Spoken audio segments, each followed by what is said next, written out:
شب کے سفاک خداؤں کو خبر ہو کہ نہ ہو، شب کے سفاک خداؤں کو خبر ہو کہ نہ ہو، جو کرن قتل ہوئی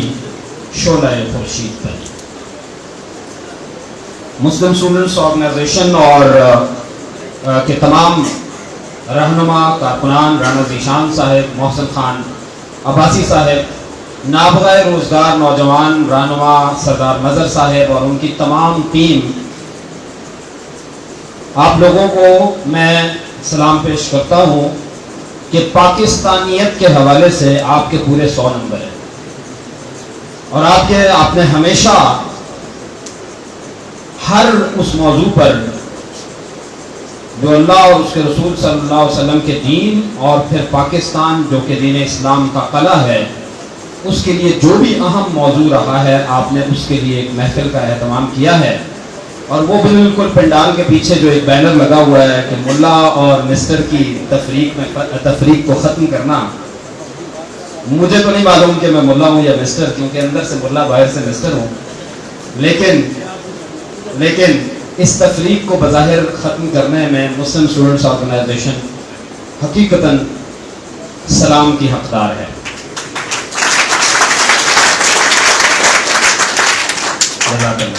میں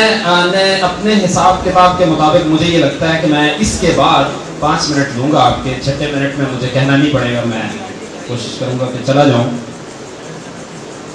میں قطعی طور پہ جذباتی تقاریر کرنے کے لیے یا کوئی اس طرح سے جذبات کو ابھارنے کے لیے یہاں آیا نہیں۔ اگر آپ کو روکھا لگے تو اس کے لیے پہلے ہی معذرت چاہتا ہوں، لیکن بہت یہ کشمیر کی جب سے یہ انسرجنسی ہوئی ہے، میں پہلے پروگرام میں جا رہا ہوں، اور میں نے سیاسی جماعتوں کے، مذہبی جماعتوں کے ان تمام پروگراموں کا یہ کہہ کر بائیکاٹ کیا تھا ایک ری ایکشن کے طور پر۔ میں آخری بات شروع میں کہنے جا رہا ہوں کہ چونکہ میرے نزدیک، جس کے حوالے سے میں ابھی بات کروں گا، چونکہ میرے نزدیک کشمیر کو ہم یعنی پاکستانی بحیثیت قوم بیچ چکے ہیں، اس کا سودا کر چکے ہیں، اس لیے مجرم کو یہ کیا حق ہے کہ وہ جا کر کسی لاشے پر جس کو اس نے خود قتل کیا ہو اس کے آنسو بہائے۔ میں تلخ بات کرنے جا رہا ہوں، لیکن کیا کیجئے کہ اس کے علاوہ چارہ ہی نہیں ہے۔ یہ وہ نوجوان جو بارش ہیں، اس وقت ان کے بال کالے ہیں داڑھی کے، اگر میں بھی رکھتا تو میری بھی 80% سفید ہے، اگرچہ میں بوڑھا نہیں ہوں، لیکن وقت نے اسے سفید کر دیا۔ اسی طرح کچھ عرصہ گزرے گا، انہوں نے مزید آگے آنا ہے اور ملک کی بھاگ دوڑ سنبھالنی ہے، تو میں یہ چاہتا ہوں کہ میں کچھ تلخ پہلو، کچھ سچائیاں آپ کے سامنے رکھ دوں، اور وہ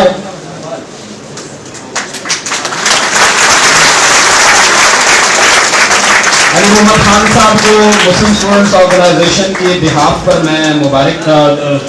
ان کا شکریہ ادا کرتا ہوں یہاں تشریف آوری کے لیے، اور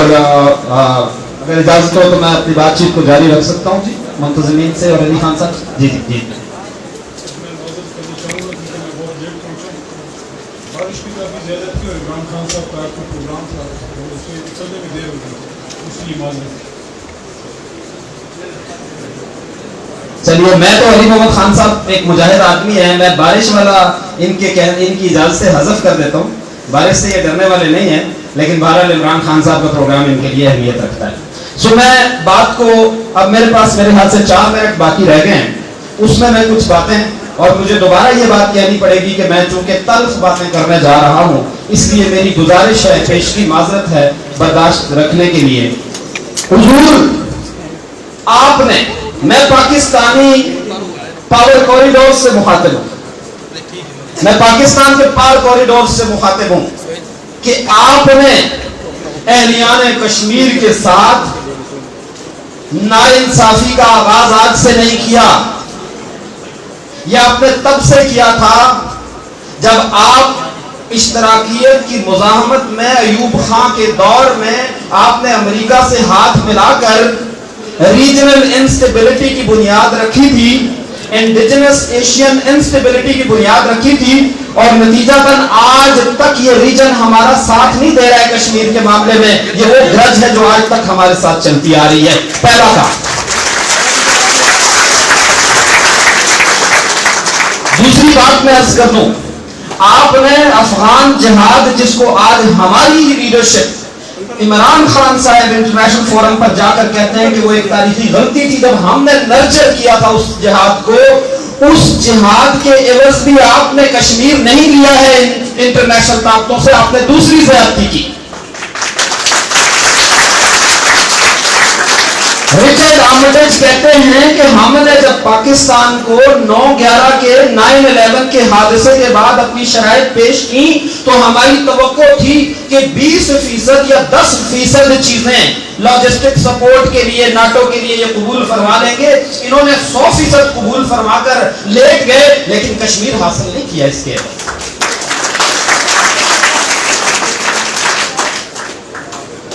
میں یہاں بہت بہترین نعرے لگا کر کشمیر بنے گا پاکستان اور ہند بنے گا پاکستان کہہ سکتا ہوں, لیکن نہ میں خود کو دھوکہ دینا چاہتا ہوں نہ اپنے نوجوانوں کو دھوکہ دینا چاہتا ہوں. اب میں گزارش کروں گا, میں کیا کہتا ہوں ان کو, میں کہتا ہوں عزت مآب محترم وزیر اعظم پاکستان عمران خان, میں پہلے یہ ڈسکلیمر دے دوں کہ میں ان کو صرف یہ کہتا ہوں, سوشل میڈیا ان کو کہتا ہے سلطان تقریر الدین ایوبی, سوشل میڈیا ان کو کہتا ہے ٹوئیٹو سلطان, سوشل میڈیا ان کو کہتا ہے ہینڈسم. سو میری گزارش ہے سوشل میڈیا کے حوالے سے 3 منٹ میں ایک اضافی دوں گا. سو جناب والا, آپ نے فرمایا تھا کہ مودی جیت جائے گا تو ہم کشمیر کی آزادی کی توقع رکھتے ہیں. معاف کیجئے گا, میں وہ بات آپ کو نہیں کہہ رہا ہوں جو آپ کے 5 سالے کے بعد آپ کو مزید لوگ کہیں گے, لیکن میں آپ کو یہ عرض کر دوں کہ آپ کا یہ جملہ تاریخ کا حصہ بن گیا اور ہم یہ سوچنے پہ مجبور ہو گئے کہ مودی کے جیتنے سے پہلے جس حل کی نشاندہی آپ کر رہے تھے وہ کون سا حل تھا. یہ والا ہمیں یہ جواب دینا ہوگا آپ کو تاریخ. اور جناب والا, آپ نے کہا کہ میں اقوام متحدہ سے واپس آؤں, اس وقت تک جہاد کوئی نہ کرے, کشمیری اس طرف بارڈر کے اس طرف نہ جائے, آپ لوٹ آئے, اب کیا ہوگا. اور جناب والا آخری عرض, ویسے تو چند اور باتیں تھیں لیکن میں مختصر کر دوں. میں 2 حصے تھے, ایک تو ماضی کا اور ایک مستقبل کے اوپر. میں کوشش کروں گا 120 سیکنڈ مزید جو رہ گئے ہیں 2 منٹ اس میں کنکلوڈ کروں. میں یہ گفتگو میری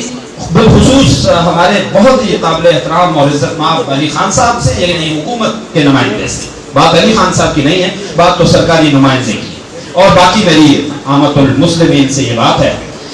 کہ میں مستقبل قریب میں ایک خطرناک حالات کو ایمرج ہوتا دیکھ رہا ہوں. صرف میں ہی نہیں بلکہ بہت سارے پاکستان کے کنسرنڈ شہری اور تاریخ پر نظر رکھنے والے لوگ. وطن کی فکر کر نادان, مصیبت آنے والی ہے اور تیری بربادیوں کے مشورے ہیں آسمانوں میں. آپ کو میں عرض کر دینا چاہتا ہوں کہ آپ چلیں, تو اس لیے میں کنکلوڈ کروں گا جناب فیض کے اس شعر کے ساتھ, بلکہ بشیر بدر کے اس شعر کے ساتھ, کہ جیسے انہوں نے فرمایا تھا کہ حالات سے سہمے ہوئے لوگوں کو بتا دو, حالات سے سہمے ہوئے لوگوں کو بتا دو, حالات بدل جاتے ہیں ٹھہرا نہیں کرتے, اور کہتے ہیں کہ جاگی ہوئی قوموں کے دلاور حق چھین لیا کرتے ہیں, مانگا نہیں کرتے. بہت شکریہ.